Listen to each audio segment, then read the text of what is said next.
Euh, Vraiment, là, merci pour les chants, merci pour l'accueil. C'est vraiment, en tout cas, je pense qu'on peut quand même dire merci. Hein.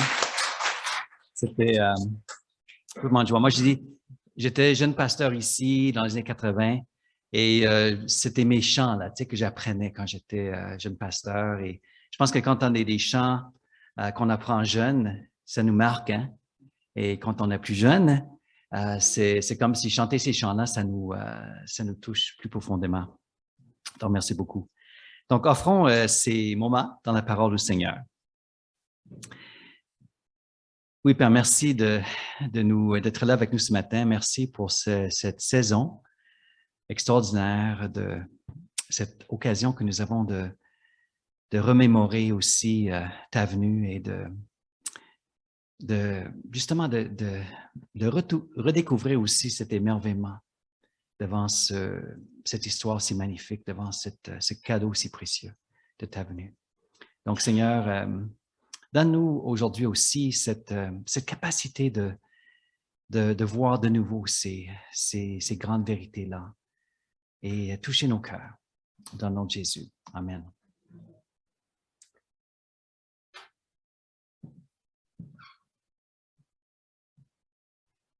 Donc, dans le temps de Noël,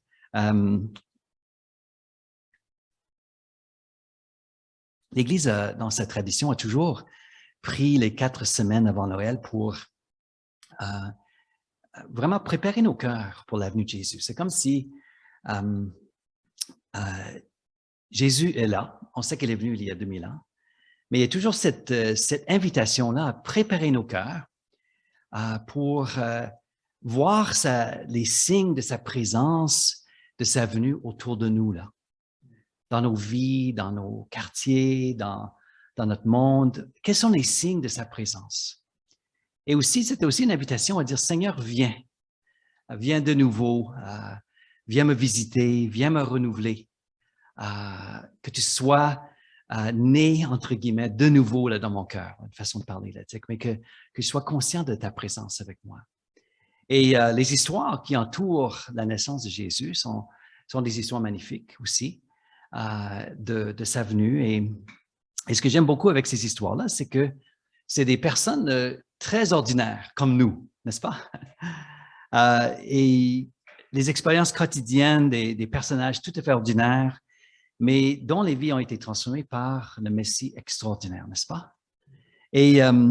Et ce que je vois, ce que j'aime beaucoup dans les histoires, surtout en Luc, hein, on voit que tous les personnages qu'on rencontre justement dans le récit autour de la naissance, c'est des personnes très ordinaires, très représentatives aussi de l'humanité. Parce que, par exemple, on a des hommes et des femmes, pas juste des hommes.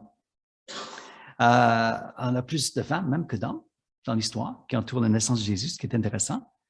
Il y a une jeune femme, Marie, n'est-ce pas, qui n'a sûrement pas, même pas 20 ans, donc une jeune femme qui va devenir la mère de Jésus. Nous avons 2 personnes, peut-être dans la cinquantaine, là, on a Zacharie et Élisabeth, n'est-ce pas? Un couple qui seront les parents de Jean-Baptiste, une histoire extraordinaire de lui qui voit l'ange, n'est-ce pas, qui paraît à lui.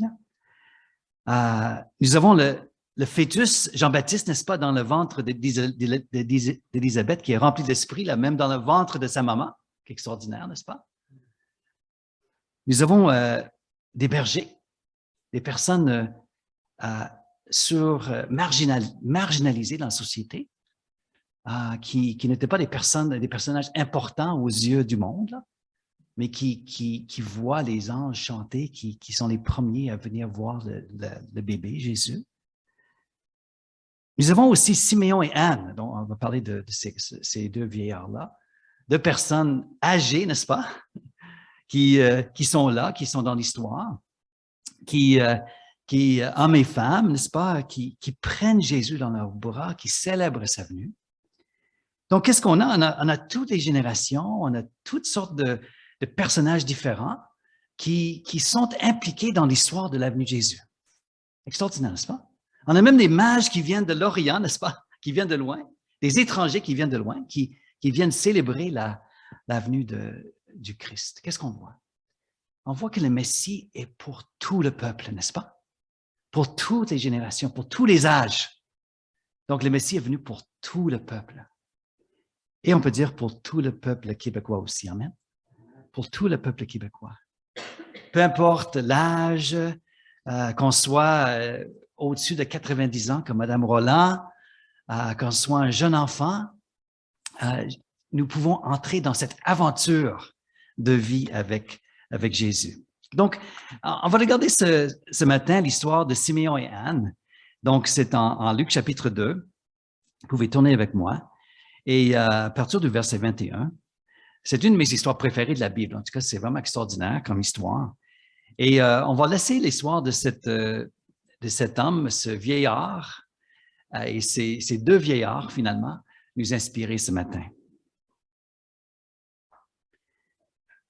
Donc, c'est Luc, chapitre 2, verset 21.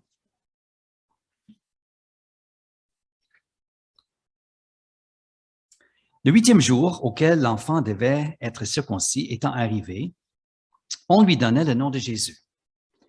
Nom qu'avait indiqué l'ange avant qu'il soit conçu dans le sein de sa mère. Et quand les jours de leur purification furent accomplis, selon la loi de Moïse, Joseph et Marie le portèrent à Jérusalem pour le présenter au Seigneur. Suivant ce qui est écrit dans la loi du Seigneur, tout mâle premier-né sera consacré au Seigneur.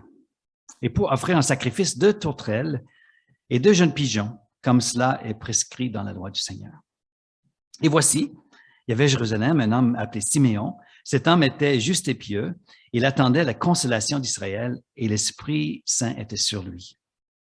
Il avait été divinement averti par le Saint-Esprit qu'il ne mourrait point avant d'avoir vu le Christ du Seigneur. Il vint au temple, poussé par l'Esprit, et comme les parents apportaient le petit enfant Jésus pour accomplir à son égard ce qu'ordonnait la loi, il le reçut dans ses bras, bénit Dieu et dit, « Maintenant, Seigneur, tu laisses ton serviteur s'en aller en paix selon ta parole. Car mes yeux ont vu ton salut que tu as préparé devant tous les peuples, lumière pour éclairer les nations et gloire d'Israël, ton peuple. » Son père et sa mère étaient dans l'admiration des choses qu'on disait de lui. Siméon les bénit et dit à Marie, sa mère, « Voici cet enfant est destiné à amener la chute et le relèvement de beaucoup en Israël et à devenir un signe qui provoquera la contradiction. Et à toi-même, une épée te transpercera l'âme afin que les pensées de beaucoup de cœurs soient dévoilées. » Il y avait aussi une prophétesse Anne, fille de Phanuel, de la tribu d'Azer. Elle était fort avancée en âge. Elle avait vécu 7 ans avec son mari depuis sa virginité, restée veuve et âgée de 84 ans. Elle ne quittait pas le temple et elle servait Dieu nuit et jour dans le jeûne et dans la prière. Étant arrivée, elle aussi, à cette même heure, elle louait Dieu. Elle parlait de Jésus à tous ceux qui attendaient la délivrance de Jérusalem. Amen. Donc, vraiment, une histoire merveilleuse, vraiment là. Je l'aime beaucoup. Puis on va l'explorer un peu ce matin. On voit que ces deux personnes, ces deux vieillards, ils ont pu entrer dans cette aventure avec Jésus. Même dans leurs années, disons, de vieillesse, là. Ils ont pu entrer, ils ont pu devenir même serviteurs de Jésus dans le bel âge, comme on dit là. Et ce que je vois là-dedans, ce qui m'encourage, puis j'ai encouragé souvent mes parents aussi, parce que mes parents, ma mère a eu vient d'avoir 85 ans, que je lui ai dit l'année passée, « Maman, tu as l'âge de Anne. Tu rentres vraiment dans cet âge merveilleux de pouvoir servir Dieu là, parce que tu as l'âge de Anne maintenant. » Et donc, mais on voit que ces deux personnes étaient préparées pour servir Dieu. Et j'aimerais que leur préparation nous inspire un peu ce matin. Parce qu'ils ont pu rentrer, ils ont pu profiter de ce moment opportun pour servir Dieu, pour bénir le couple, à Marie-Joseph, pour prophétiser même. Ils ont été préparés pour cela. Et comment pouvons-nous être, nous aussi, préparés pour servir Dieu quand notre moment arrive, là, tu sais? Quand Dieu ouvre les portes pour nous, quand Dieu met des gens devant nous, comment pouvons-nous être comme eux, préparés pour le servir. Donc, on voit que c'est un thème qui revient beaucoup dans les histoires qui entourent la naissance de Jésus, que seulement quelques personnes étaient privilégiées pour voir et célébrer la venue de Jésus. La vaste majorité des gens ont passé à côté sans rendre compte, n'est-ce pas, qu'il y a quelque chose qui est arrivé. C'est peut-être une histoire qui est marquante. C'est les mages arrivent de loin, n'est-ce pas? Des étrangers qui n'avaient pas la parole de Dieu, mais à cause qu'ils étaient attentifs aux étoiles, qu'ils sont arrivés là pour chercher le Messie. Ils arrivent à Jérusalem, puis les gens religieux, ils savaient que Jésus devait naître à Bethléem, mais ils étaient tout à fait ignorants de sa venue.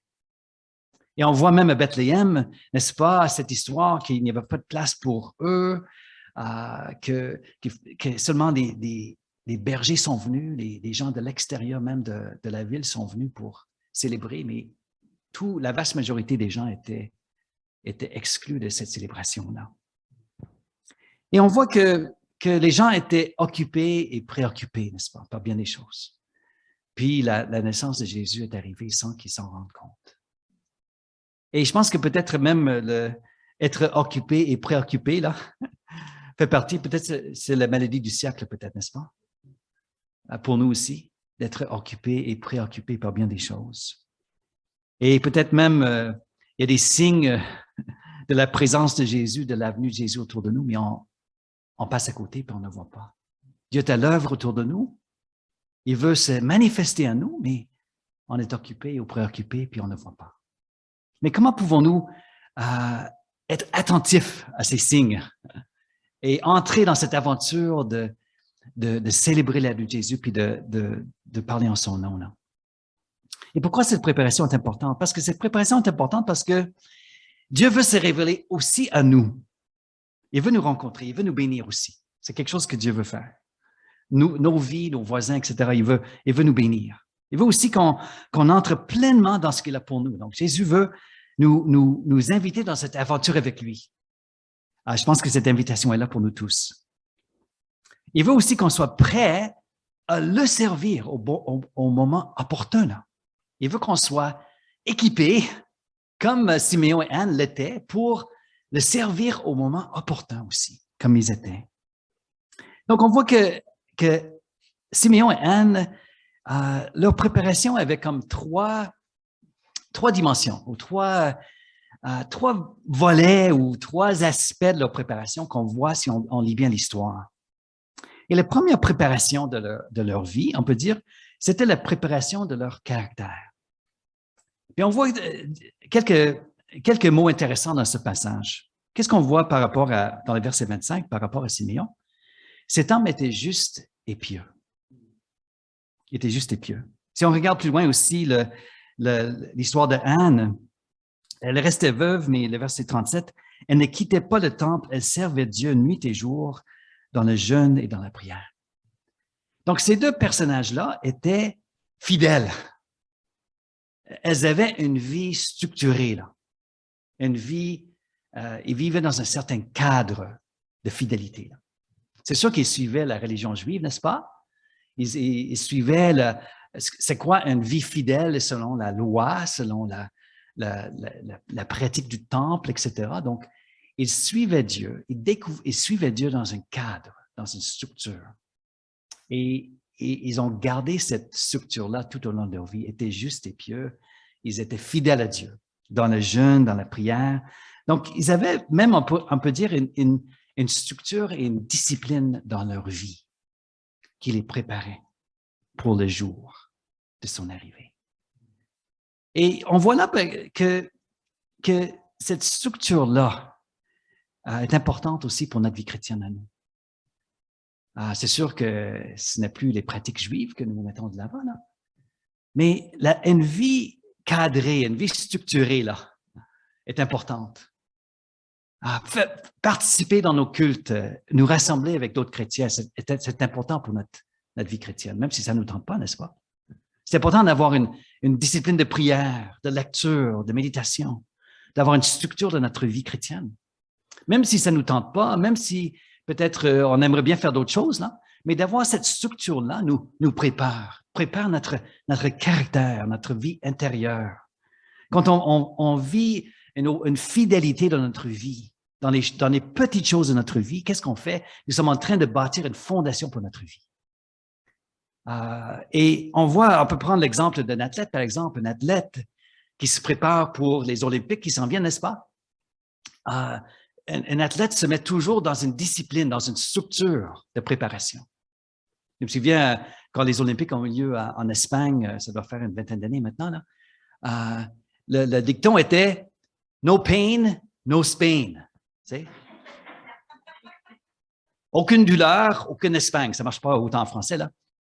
Donc, il disait que si les athlètes ne se mettaient pas dans les disciplines, là, ils ne pourraient pas atteindre ce sommet-là pour l'athlète. Et on sait que pour notre vie chrétienne à nous, il faut poser une fondation, il faut poser une base de notre vie chrétienne, de fidélité dans les petites choses. Et ce qui nous permettrait d'avoir une solidité, d'avoir une stabilité dans notre vie. On voit que ces deux vieillards avaient posé une fondation solide à leur vie. Et ils étaient prêts justement à être un outil dans la main de Dieu au moment opportun. Donc, on voit la première chose dans leur vie. Mais on voit une deuxième chose que leur cœur était préparé aussi. Donc, leur caractère était préparé par les disciplines, par la structure, par un cadre important, mais on voit dans un deuxième temps que leur cœur était réceptif et préparé aussi. Et on voit très bien dans l'exemple de Siméon, là, il dit, il attendait, dans le verset 25, cet homme était juste et pieux, il attendait la consolation d'Israël et l'Esprit Saint était sur lui. C'est le verset 25. Donc, son cœur était préparé de deux façons, là. Il attendait la consolation d'Israël. Donc, c'est quoi la consolation d'Israël? C'était toutes les promesses de Dieu pour le peuple. La promesse de consolation, c'est l'idée de venir à côté. C'est le même mot pour le Saint-Esprit, n'est-ce pas? Le Paraklétos qui vient à côté, là. Donc, quand Siméon lisait l'Ancien Testament, surtout, je dirais, les chapitres en Isaïe, qui parlent beaucoup de la consolation d'Israël, la restauration d'Israël, il attendait la consolation, donc il soupirait après que Dieu agisse pour son peuple, que Dieu intervienne pour son peuple. Et le soupir de son cœur et le soupir du peuple était la venue du Messie, que le Messie vienne consoler, délivrer son peuple. Et il cultivait il alimentait son cœur de ces promesses de Dieu là dans sa vie. Donc, il ne faut pas oublier que Siméon vivait dans un temps très difficile pour le peuple d'Israël. Et les Romains occupaient, n'est-ce pas, était la présence, une armée étrangère occupait la Palestine dans ce temps-là. Et les Romains écrasaient le peuple, n'est-ce pas? Et Hérode le Grand, qui était justement le roi Hérode, n'est-ce pas, quand Jésus est né, là, on sait à quel point c'était un homme, un tyran horrible, n'est-ce pas? Après la naissance de Jésus, qu'est-ce qu'il fait? Il commande justement le massacre des enfants, là. Mais imaginez un tel tyran qui dominait sur le Québec, là. Tu sais, de vivre sous un tel régime, là. Mais comment les Romains humiliaient le peuple d'Israël? C'était la crucifixion, n'est-ce pas? C'était de cette façon-là que le peuple romain humiliait les Juifs, parce qu'un homme crucifié, là, c'était un scandale pour les Juifs, parce que de mourir sur une croix, là, humilié comme ça, c'était un scandale, parce qu'il valorisait tellement le corps humain. Et c'était une façon que le peuple, la présence des Romains humiliait le peuple. Et Siméon, il voyait tout ça, là. Il voyait les gens, là, il mettait les croix, n'est-ce pas, à côté du chemin pour que tout le monde le voie en passant, là. Donc, il vivait dans un contexte comme ça. Mais il vivait quand même. Il alimentait non pas sa vie de ces injustices-là, de ces atrocités-là. De quoi il alimentait sa vie? Des promesses de Dieu. Il attendait la consolation de Dieu. Là. Il était dans l'attente, l'espoir dominait la vie de cet homme-là. Pas les circonstances, là, mais l'espoir, la parole de Dieu dominait la vie de cet homme. Donc, voilà l'appel aussi sur nous. Qu'est-ce qui alimente notre cœur à nous? Est-ce que c'est juste les mauvaises nouvelles qu'on entend? Là? Il y en a pas mal, n'est-ce pas? Ou est-ce que c'est les promesses de Dieu qui alimentent notre cœur? Mais on voit que Simeon nous inspire parce qu'il était dans l'attente, il était dans l'espoir d'emmener cet homme-là parce qu'il alimentait son cœur des promesses de Dieu. Mais il alimentait aussi son cœur de la présence de Dieu. Puis on voit que le Saint-Esprit était sur lui, là. Donc, n'oubliez pas que l'évangéliste Luc, c'est l'évangéliste du Saint-Esprit, n'est-ce pas? Il a écrit l'Évangile selon Luc et les Actes des Apôtres. Et les deux livres parlent du Saint-Esprit, plus que tous les autres évangiles, n'est-ce pas? Parce que pour Luc, le sommet de ce que Dieu veut pour son peuple, c'est la plénitude de l'Esprit. C'est une vie où l'Esprit de Dieu descend sur le peuple. Et Siméon et Anne, c'était comme des précurseurs, n'est-ce pas? Ils avaient reçu déjà le Saint-Esprit par anticipation. Et ils marchaient déjà par l'Esprit. L'Esprit Saint était déjà sur eux, là. Et donc, on voit qu'ils avaient goûté à la présence de Dieu. Ils avaient développé, comme Siméon, il a développé une écoute de Dieu. Où il avait reçu de Dieu, n'est-ce pas, une promesse personnelle qu'il ne mourrait pas avant de voir le Messie venir. Donc, il avait reçu cette promesse personnelle pour Dieu. Et même moi, je crois aussi que Dieu veut nous donner des promesses personnelles aussi, n'est-ce pas, pour nos vies à nous. Et j'espère que vous avez eu dans votre marche avec Dieu aussi des promesses personnelles là, pour vous et pour vos enfants. Quand la parole de Dieu vient personnellement pour toi. Mais voilà ce que Dieu veut pour nous. Il veut qu'on apprenne à écouter sa voix, à discerner sa voix pour nous et nos familles, nos bien-aimés. Et il veut qu'on apprenne aussi à marcher par l'Esprit, puis à être dirigé par l'Esprit. Puis on voit que Siméon, il a été poussé par l'Esprit, n'est-ce pas? Il a été poussé par l'Esprit cette journée-là. Donc, il savait comment écouter l'Esprit, la direction que l'Esprit lui donnait dans sa vie. Donc, on voit que son cœur était préparé par la parole de Dieu, les promesses de Dieu, mais aussi par la présence de Dieu. Il avait appris à discerner et écouter la voix de Dieu. Et voilà aussi notre préparation à nous. Seigneur, apprends-moi à être à l'écoute de l'Esprit, à savoir ce que tu veux pour moi, à recevoir tes promesses et écouter les pulsions de ton esprit, là. Ma voisine, cette semaine, elle a eu une opération au dos, là. Puis je savais que, parce que je connais bien ce couple-là, je savais qu'elle était craintive là, de son opération. Et j'ai dit, Seigneur, il me semble que c'est une parole qui vient du Seigneur pour moi, que je suis le pasteur de mon voisinage, là, de ces amis-là que Dieu met autour de moi, là. Donc, j'ai dit, mais j'ai renvoyé un texto, j'ai dit, mais il faut que je vienne te voir, Carole, là, avant que tu ailles avec ton opération, là. Puis je suis arrivé à la porte et j'ai dit, Carole, tu as besoin d'un pasteur et je suis ici, là. Donc, c'est pas une chrétienne, non? Mais j'ai pris du temps avec elle, j'ai lu le psaume 23 avec elle, j'ai prié avec elle, là.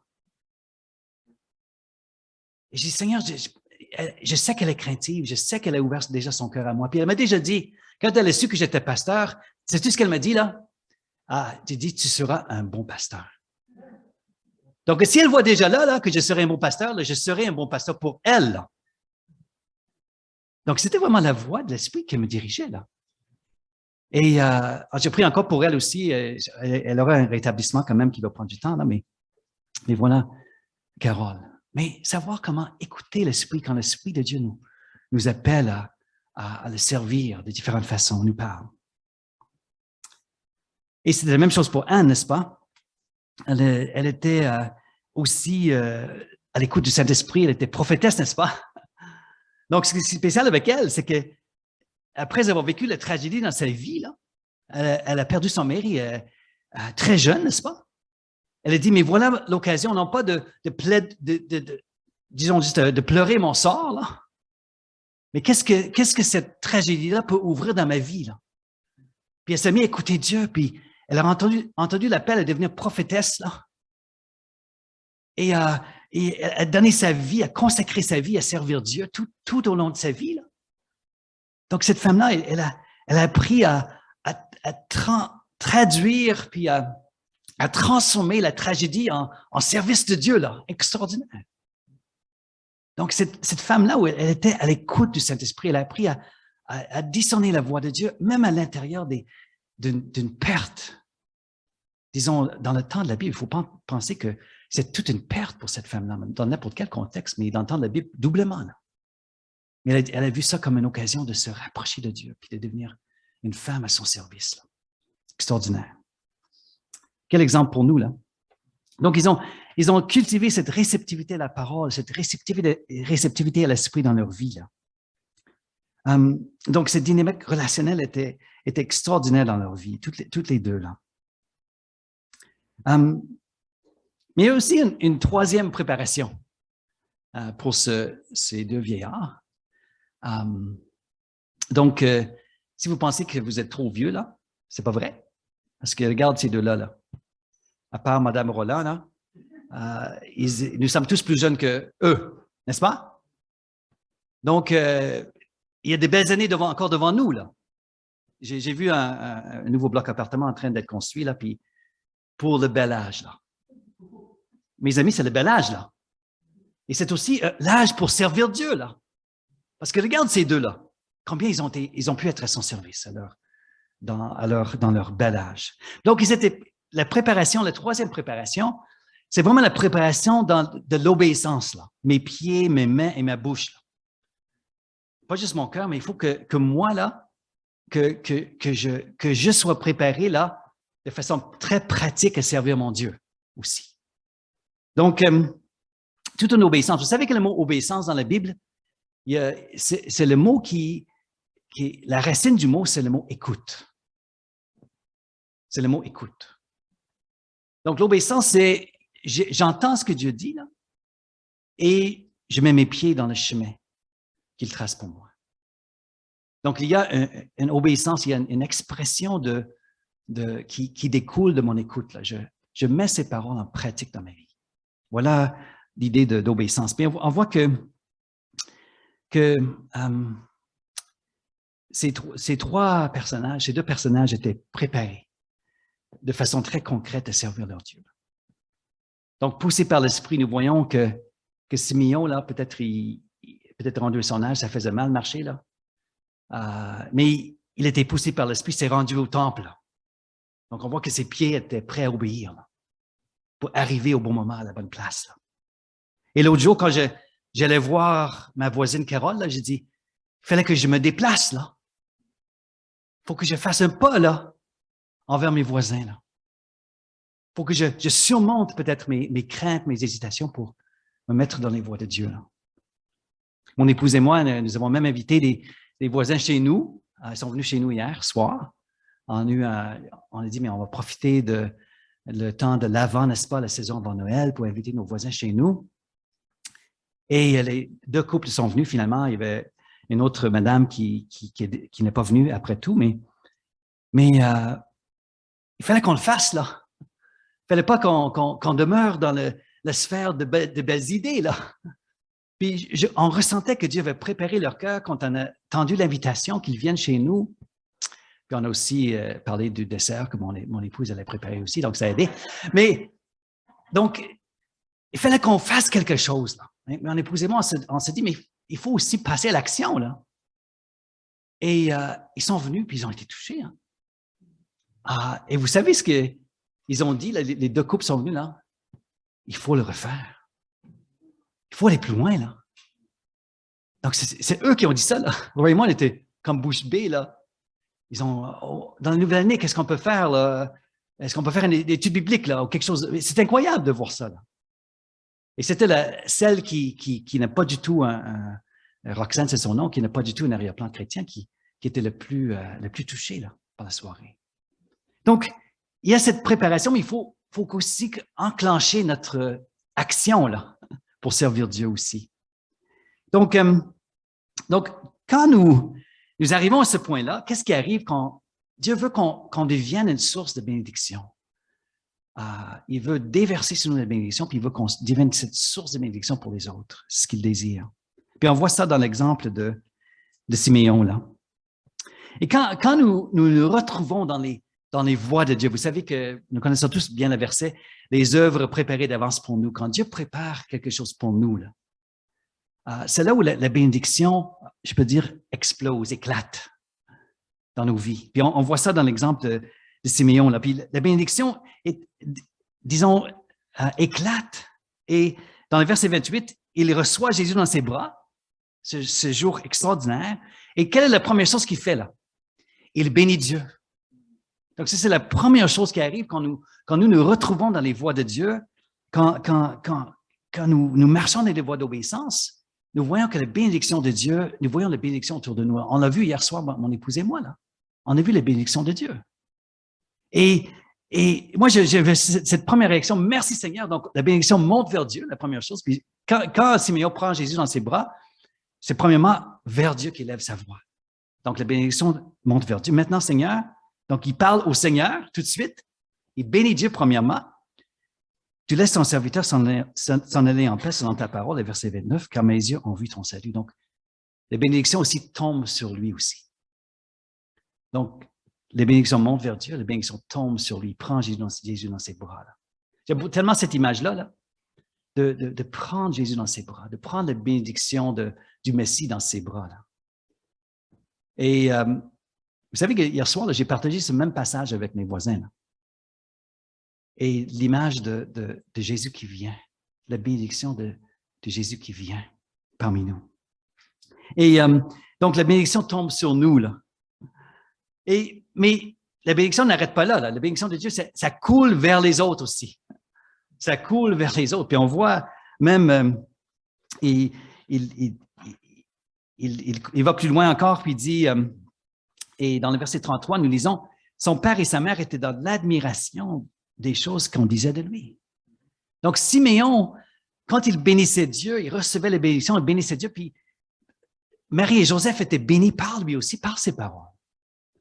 Et ça, c'est l'autre dimension de la bénédiction, que nous pouvons devenir aussi une bénédiction pour les autres. Et ce qu'on partage, ce qu'on dit, peut avoir un impact sur la vie des autres. Puis on voit que Siméon devient un instrument dans la main de Dieu pour Marie et Joseph. Il devient un instrument, il a une parole importante à dire à Marie et Joseph aussi. Siméon dit, verset 34, il dit à Marie, sa mère, voici cet enfant est destiné à amener la chute et le relèvement de beaucoup en Israël et à devenir un signe qui ne provoque que la contradiction. Et verset 35, et une épée te transpercera l'âme, afin que les pensées de beaucoup de cœurs soient dévoilées. Donc, la bénédiction pour Marie et Joseph était aussi une parole tranchante aussi. Ce n'est pas juste une parole vague, là, mais c'est une parole tranchante là, pour Marie et Joseph, là, qui parlait de la souffrance qui allait accompagner leur vie avec Jésus, que de l'épée qui allait transpercer leur âme aussi, l'âme de Marie surtout. Et je voyais là aussi qu'il y a dans notre appel à nous, quand Dieu met des gens sur notre route à nous aussi, nous aurons des paroles aussi à donner. Et pas juste des belles paroles, des platitudes là. Mais des fois, peut-être Dieu va nous donner une parole aussi tranchante pour les gens aussi. Une parole qui va les secouer aussi. Une parole qui va les appeler peut-être à la repentance. Une parole qui va trancher. Et je pense que c'est là où on voit que quand Dieu travaille dans nos vies, quand Dieu veut se servir de nous, des fois, le message va bouleverser aussi les gens.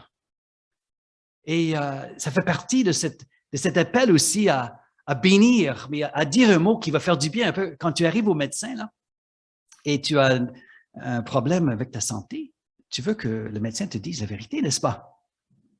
Tu ne veux pas qu'il te dise « tout va bien aller », là, comme on dit souvent, là, pour bénir les gens, « ça va bien aller, tout va bien aller ». C'est comme si on lance des paroles en l'air sans aucune fondation, là. Mais il veut il nous amène à dire les vérités aussi, les vérités des fois qui vont trancher, comme un médecin fidèle va dire la vérité au patient qui a besoin d'une opération, là. Donc, ma prière à moi, c'est que avec mes voisins, puis nous pouvons prier de la même façon que les gens que Dieu met sur notre route, qu'on puisse dire aussi la vérité, les paroles qui vont les amener peut-être à la repentance, qui vont les amener des transformations dans leur vie. Là.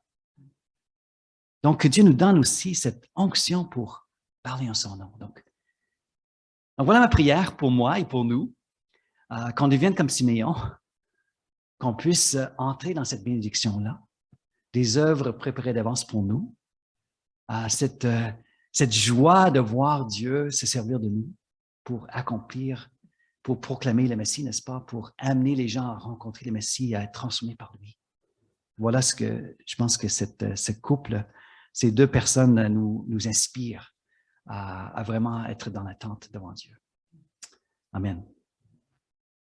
Donc peut-être, mettez-vous debout, j'aimerais ça prier pour nous, pour terminer notre temps.